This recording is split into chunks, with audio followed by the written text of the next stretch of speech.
All right, ready to dive in.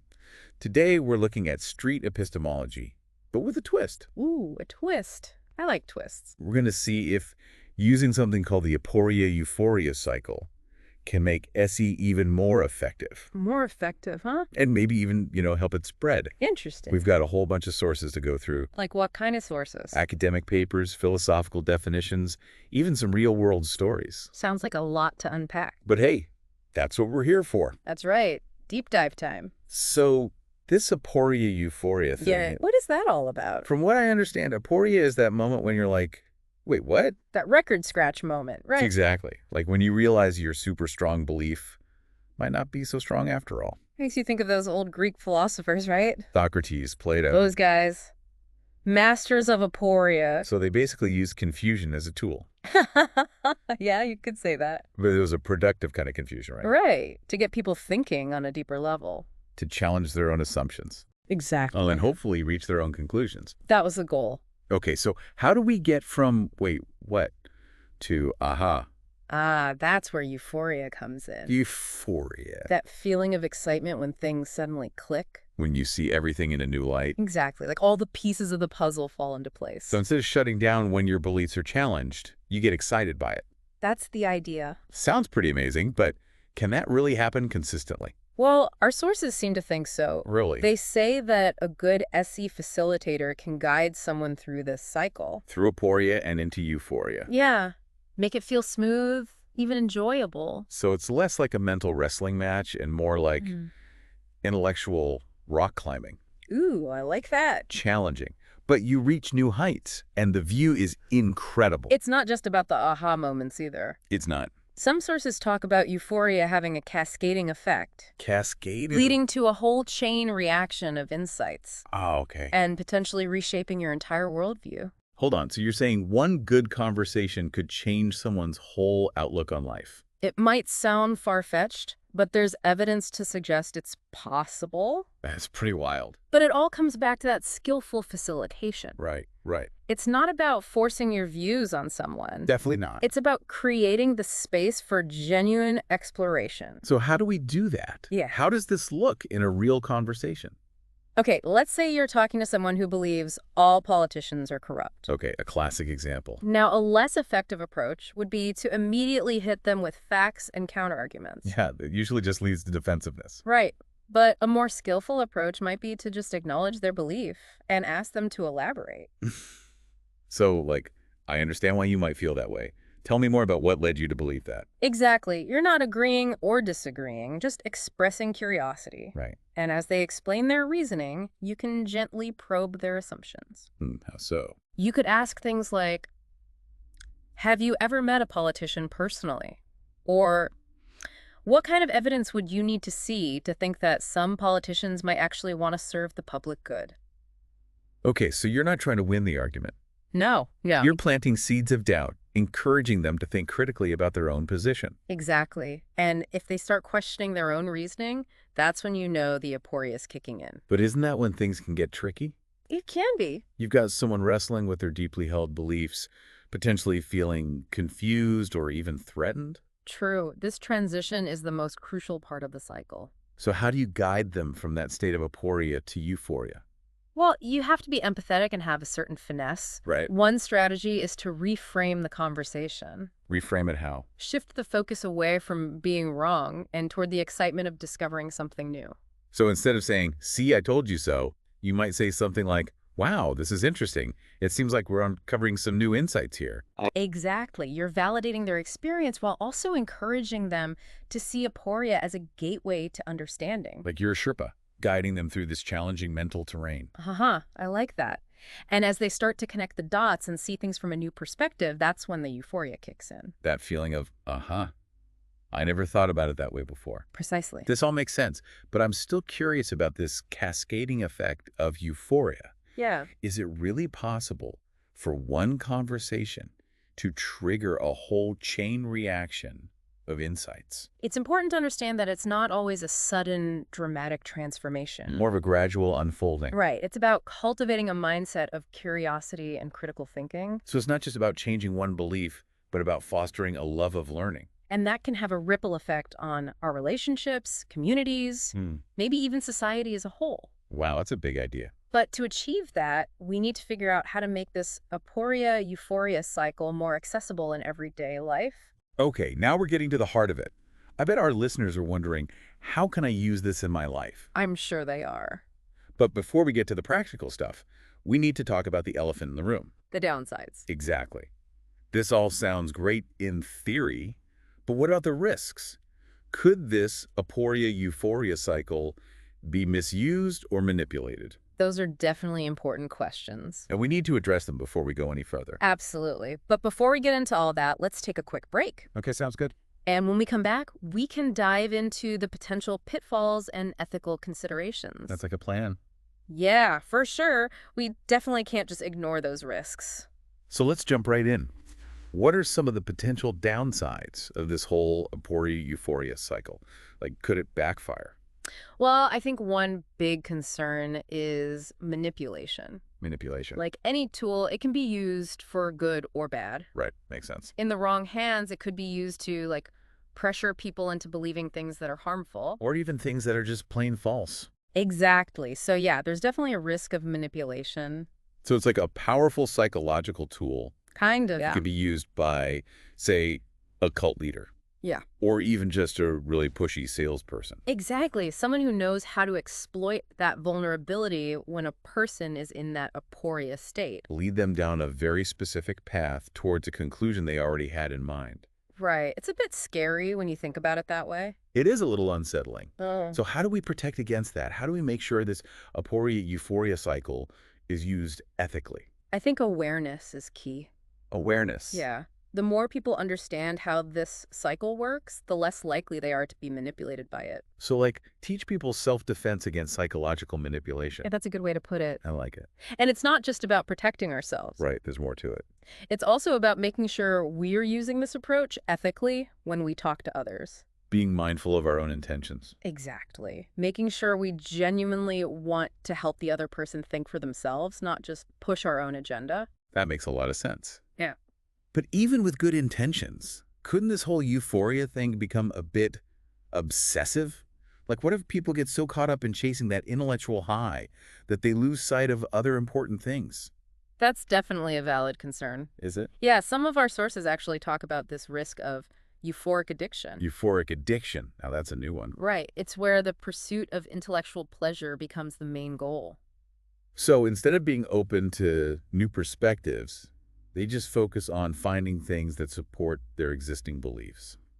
Even if those beliefs might be wrong. It becomes less about finding the truth and more about feeding their ego. Exactly. And that can lead to a kind of tunnel vision where they only see what they want to see. It's kind of ironic, isn't it? It is, a little bit. The very thing that's supposed to make us more open-minded could actually make us more closed-minded. It's a paradox, but a real one. Definitely something to be mindful of. For sure. And it brings up the importance of balance. Yeah. Like, intellectual discovery is great, but it shouldn't come at the cost of empathy or compassion. Or the willingness to consider other points of view. Right. It's not just about the aha moments, it's about being humble. Recognizing that we don't know everything. And that we're always learning and growing. Okay, that makes a lot of sense.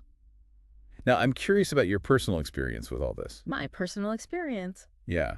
Have you ever seen this Aporia Euphoria cycle play out in your own life? For good or bad? Oh, absolutely. In fact, just a few years ago, I had this conversation with a friend who was super skeptical about vaccines. Vaccines, that's a hot topic. It is. He was all into these conspiracy theories about big pharma. Oh, boy. I really wanted to show him that vaccines are actually safe and effective. So you were ready to debunk all his beliefs? Pretty much. I had articles, studies, the whole 9 yards. But how'd that go? Not well, haha. The more I pushed, the more defensive he got. So the Aporia Euphoria cycle kind of backfired. Yeah, big time. Looking back, I realized I was so focused on winning the argument that I didn't even try to understand where he was coming from. You missed the human connection. Totally. Yeah. I was trying to force him into aporia, but had no idea how to lead him towards euphoria. A valuable lesson, though, right? Definitely. Sometimes the best approach is to just listen without judgment. Create that safe space for exploration. Exactly. I think a lot of our listeners can relate to that. I'm sure they can. It's easy to get caught up in the heat of the moment. Especially when it's something we really care about. But sometimes the best way to influence someone is to just show them that you're open-minded and curious. That's a great point. And it goes back to that cascading effect. Right. If we create a culture where questioning is encouraged, that can have a huge ripple effect. It's not just about changing minds, it's about changing how we think about thinking. Exactly. It's about fostering a love of learning. And that can transform communities. Maybe even the world. Okay, I'm really starting to see the potential here.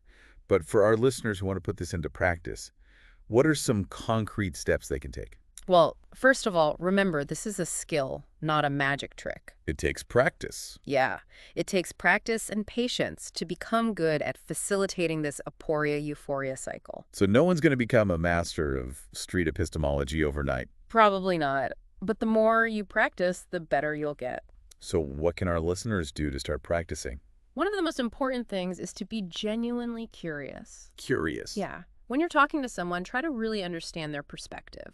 Even if you don't agree with them. Exactly. Ask open-ended questions, really listen to their answers, and don't interrupt. Be a good listener, not just a good talker. That's it. And be willing to admit that you might not have all the answers. And that you could be wrong. Yep. That can be tough for some people, but it's essential. It's all about intellectual humility. Exactly. Once you've built that trust and respect, you can start gently probing their beliefs. But how do you do that without being judgmental or confrontational? One technique I like to use is framing questions. Framing questions. What are those? Instead of directly challenging their belief, you ask a question that encourages them to think about it from a different angle. Can you give us an example? Sure. Let's say someone believes in astrology because it's always been accurate for them. Okay, I know a few people like that. Instead of saying astrology is fake, there's no evidence, you could ask something like, have you ever thought that maybe it seems accurate because of confirmation bias? Confirmation bias. Yeah, that tendency we all have to focus on the stuff that confirms what we already believe. Oh, right. So you're not directly debunking their belief, but you're nudging them to think about it in a new way. Interesting. So how do you know if you've actually guided someone through the Aporia Euphoria cycle? What does that look like? One sign is a change in their language. Their language. They might start saying things like, I'm not so sure anymore, or I need to think about this some more. Or even, maybe I was wrong. Exactly. And that realization often comes with a feeling of excitement. Like a weight has been lifted. Right. They're not bound by their old beliefs anymore. They're free to explore new possibilities. It's like breaking free from mental chains. That's a great way to put it. And that's the beauty of the Aporia Euphoria cycle. What is It's not about indoctrination. It's about empowerment. empowerment? Helping people discover the joy of thinking critically. I love that. Okay, we've talked about a lot today. We have. Benefits, risks, personal stories, tips for using this in our own lives. Lots of good stuff. But before we wrap up, I want to leave our listeners with a question to think about. Oh, a cliffhanger. If this Aporia Euphoria cycle is so powerful, why isn't it used more often? Why is critical thinking still so rare? That's a really good question. Maybe it's because we live in a culture that values being right over having doubts. And conformity over individuality? And quick answers over deep thought. Oh, it's something to think about for sure. Definitely. But maybe if enough of us embrace this Aporia Euphoria cycle, we can start to change that culture. One conversation at a time. Exactly. That's a great thought to leave our listeners with. So everyone out there, I encourage you to try out this Aporia Euphoria cycle. Experiment with it. Embrace the discomfort of questioning, the excitement of discovery. And the joy of lifelong learning. Beautifully said. We'll be back next time with another deep dive. Can't wait. Until then, keep questioning, keep exploring, and keep those conversations going. It really is. It's about creating a space where it's okay to say, I don't know, or I've changed my mind. Where growth and curiosity are celebrated. Which brings us back to street epistemology. Full circle. Do you think intentionally using the Aporia Euphoria cycle could make SE more effective? Like, help it really take off? I think it could, yeah. How so? Well, imagine if more people felt those intellectual and emotional rewards. An aha moment. Exactly. They'd be more likely to see SE as a valuable tool. Not just for themselves, but for having better conversations with others. Right. It's less about winning arguments and more about going on a journey together. A journey of understanding. Exactly. But let's be real, not everyone's going to be on board with this. True. Some people are really attached to their beliefs. And might not like it when you question them. So even with the Aporia Euphoria cycle, SE isn't a guaranteed win. Definitely not. It's a tool, but it has limitations. So it's more about planting seeds than forcing them to grow. That's a great way to put it. Sometimes just listening with empathy can be more powerful than any argument. Maybe those seeds will eventually grow into a love of critical thinking. You never know. And even if they don't, we're still contributing to a culture where questioning is okay. Where it's okay to have doubts, to change your mind. Exactly. Well, I think we've covered a lot of ground today. We have. Aporia, Euphoria, Street Epistemology.